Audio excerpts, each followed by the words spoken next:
네, 전해드린 대로 오늘 오후 2시 한덕수 전 국무총리의 1심 선고가 전 국민 앞에 생중계됩니다. 어떤 법적 의미와 쟁점들이 있는지 이고은 변호사와 짚어보겠습니다. 어서 오십시오. 안녕하세요. 네. 자, 일단 이번 생중계 매우 이례적인데 대통령이 아닌 인물에 대한 선고를 생중계하는 것 처음이죠? 네, 맞습니다. 사실상 이 생중계가 됐던 것은 윤석열 전 대통령에 대한 사례처럼 이 대통령직에 있었던 사람이 중요한 사건에 대해서 판결을 받을 때는 생중계를 허가한 전례가 있습니다. 그렇지만 이 전직 대통령 신분이 아닌 이 전직 공직자 신분으로서는 생중계가 허가된 최초의 사례다라고 생각하시면 될 것 같습니다. 이 부분에 대해서 재판부는 별도로 이 생중계 허가 사유에 대해서는 밝히지 않았는데요. 그간 법원에서는 공공의 이익이 상당히 크거나 국민의 알 권리의 보장의 측면이 크고 또 국민적 관심 사안인 경우에는 일부 사건에 대해 선고 부분에 대해 생중계를 허가해 왔습니다. 아마 이 사건 같은 경우에도 국민적 관심도가 대단히 높은 사건이기 때문에 아마 이런 부분들을 고려해서 생중계를 허가한 것 같고요. 오늘 이진관 부장판사가 이 선고문을 직접 낭독할 것으로 보여집니다. 선고 순서를 좀 살펴보면 우선은 혐의별로 유무죄에 대해서 먼저 판단할 것이고 유무죄 판단 이유에 대해서 이어서 설시할 것으로 보여집니다. 이후에 이 양형 사유에 대해서 언급한 다음 그 주문, 그러니까 이 사건이 유죄, 무죄인지, 유죄라고 한다면 최종적으로 징역 몇 년인지에 대한 주문을 가장 마지막에 낭독할 것으로 보여집니다. 예. 그렇다면 한 전 총리가 받고 있는 혐의 크게 세 가지라고 볼 수 있는데 내란 우두머리 방조, 그리고 내란 중요임무 종사, 위증. 이 위증은 사실 직접 시인을 했기 때문에 크게 문제가 될 것 같지는 않은데 일단 내란 우두머리 방조, 내란 중요임무 종사, 여기서 내란이라고 하는 것을 비상계엄이 내란이냐 이 부분에 대한 판단이 나오기 때문에 중요한 선고인 거죠? 네, 맞습니다. 이 내란 중요임무 종사로 보느냐, 내란 우두머리의 방조로 보느냐, 이 두 가지 혐의 모두 선결적인 전제가 일단은 12월 3일에 선포되었던 비상계엄 자체가 이 내란에 해당해야만 방조 내지는 중요임무 종사 혐의가 성립될 수 있는 것입니다. 따라서 오늘 생중계될 선고와 갖는 의미가 굉장히 큰데요. 오늘 과연 이진관 부장판사가 지금 윤 전 대통령은 대통령에게 보장된 이 헌법상 권한이기 때문에 이를 선포하는 것을 내란으로 볼 수 없다라고 일관되게 부인을 하고 있는데 이 부분에 대한 이 법원의 첫 판단이 나온다라는 생각이 들고요. 또 한덕수 총리에 대해서 이 내란 관련한 혐의가 인정되려면 일단은 12월 3일 비상계엄 자체가 내란죄로 인정된다라는 전제 하에 지금 일련의 행위들을 방조로 봐야 되는 것이냐 아니면 정범인 내란 중요임무 종사로 평가할 것인가 이 부분에 대한 쟁점이 갈리고요. 또 만약 유죄가 나온다면 과연 방조 혐의에 있어서 이 국무총리라든지 아니면 국무위원들이 얼마나 이 전직 대통령을 만류했었어야 방조범에 해당할 수 있는지 이 부분에 대한 법적 판단 기준까지도 나온다 이렇게 생각하시면 될 것 같습니다. 예. 자, 그런데 재판부가 공소장 변경을 요구하면서 이 내란 중요임무 종사 혐의까지 추가가 된 상황인 거잖아요. 네, 그렇기 때문에 비상계엄을 내란으로 보고 있다는 심증 아니냐 이런 추측도 있는데 어떻게 보십니까?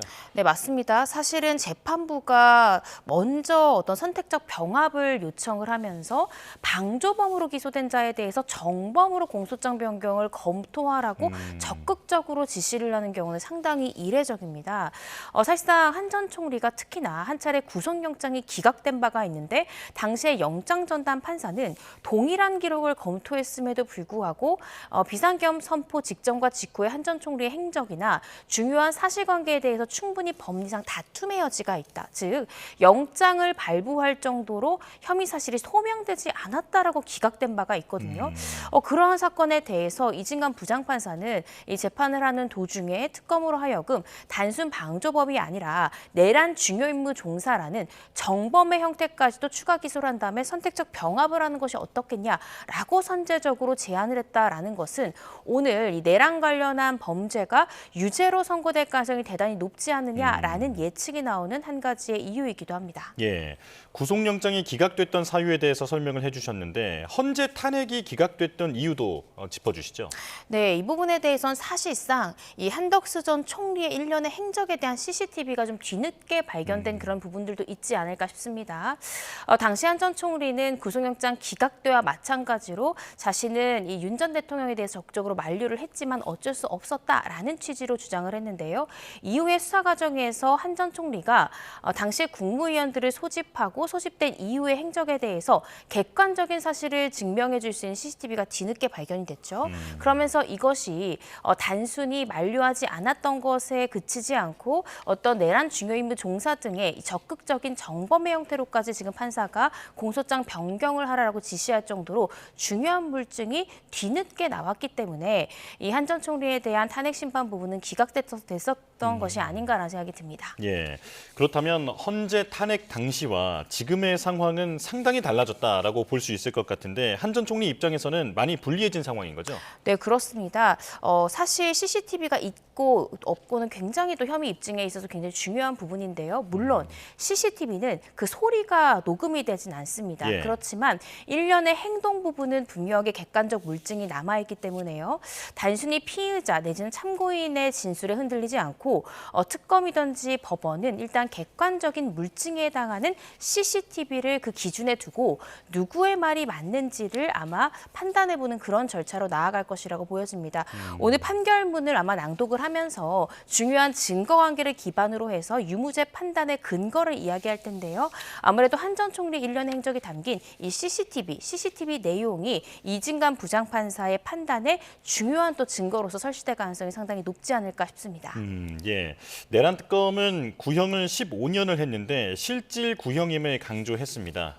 체포방해 사건, 그러니까 윤 전 대통령의 그 선고에서는 구형의 2분의 1이 선고됐는데 이때 감경 사유로 초범이라는 단어가 등장하면서 많은 지금 논란이 일기도 했었는데요. 이번은 어떻게 전망이 됩니까? 사실상 초범인지 여부는 양형을 결정하는 데 있어서 중요한 요소는 맞습니다. 따라서 한덕수 전 총리 또한 계속 공직 업무를 수행했기 때문에 초범에 해당할 것이고요. 따라서 양형을 결정함에 있어서 초범이라는 점이 유리한 양형 참작 사유로 설치될 수 있습니다. 그렇지만 한 전 총리가 지금 현재 받고 있는 혐의 중에 어떻게 생각하면 가장 가볍다라고도 보여질 수 있는 위증 혐의만 인정하고 있고 굵직한 혐의인 내란 관련 혐의라든지 아니면 사후에 비상계엄 선포문을 부서하고 이후에 폐기를 지시한 이런 부분에 대해서는 전면 부인을 하고 있는 상황이기 때문에 혐의를 일관되게 부인하고 있다라는 점은 불리한 또 양형 참작 사유로 설치될 수 있는 부분이라서 형량적으로 지금 현재 상황에서 한 전 총리에게 굉장히 유리하다 이렇게 판단하기는 어려운 상황이지 않을까라는 생각이 듭니다. 네. 자, 오후 2시에 한 전 총리에 대한 선고, 내란 본류에 대한 사법부의 첫 판단이 나옵니다. 이 부분은 계속 생중계해드리겠고요. 자, 강선우 의원 얘기로 넘어가 보겠습니다. 어제 아침부터 오늘 아침까지 무려 21시간 동안 경찰 조사를 받았습니다. 자, 어떤 내용을 물어봤을까요? 네, 지금 세 사람의 말이 엇갈리고 있습니다. 강선우 의원 같은 경우에는 이 강모 씨, 그러니까 이 전직 사무국장이 돈을 받은 것이고 내가 그 내용을 보고받자마자 바로 돌려줬기 때문에 나에게는 일련의 불법 행위가 성립하지 않는다라고 주장하는 반면 지금 이 남모, 이 전직 사무국장 같은 경우에는 이 해당 금원 1억 원에 대해서 강선우 의원이 전세 자금으로 사용했다라고 구체적인 사용처까지 밝히고 있고요. 김경식 의원 같은 경우에 더욱더 구체적인 진술을 내놓고 있습니다.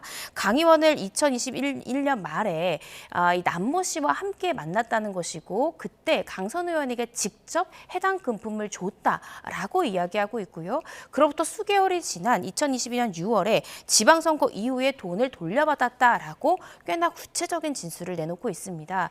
따라서 이 부분에 대해서 이 지금 세 사람의 진술이 맞지 않는 부분에 대해서 집중 추궁했을 가능성이 상당히 높다라는 생각이 들고요.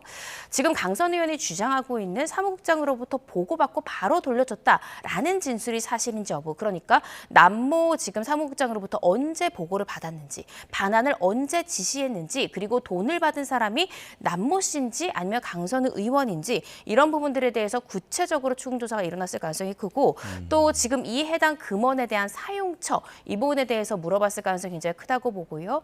또 실질적으로 이 공천 헌금인지, 그러니까 이 공천과 1억 원이라는 금품과의 대가성 이 부분에 대해서 집중 추궁이 일어났을 가능성이 상당히 높을 것 같습니다.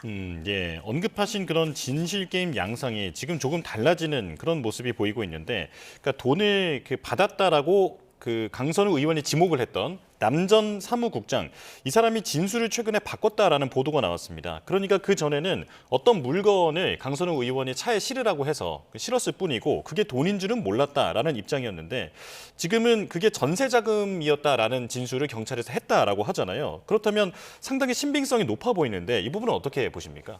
지금 김경시 의원과 남모 씨가 비슷한 지금 진술을 하고 있는 것이거든요. 결국 1억 원에 대해서 최종적인 종착점이 강선우 의원이었다라고 지금 두 사람의 진술이 점점 닮아가고 있는 것이고 사실상 이 뇌물죄 공여자 같은 경우에는 자신이 어떤 대가로서 금품을 주었다라고 자백할 경우에 처벌될 가능성이 상당히 높음에도 불구하고 구체적으로 돈을 준 시기 그리고 돈을 준 대상 그리고 돌려받은 시기와 당시에 강선우 의원의 워딩까지 구체적으로 이야기하고 있다는 점에서 김경시 의원의 진술의 신빙성이 상당히 높다라고 평가할 수 있는데 거기다가 지금 남모 이 전직 이 사무국장의 진술마저도 김경시 의원의 진술과 상당 부분 맞아떨어져 가고 또 1억 원에 대한 사용처에 대해서도 구체적으로 진술하고 있기 때문에 강선우 의원에 대해서 상당히 불리하게 지금 조사가 진행되고 있다라는 생각이 듭니다.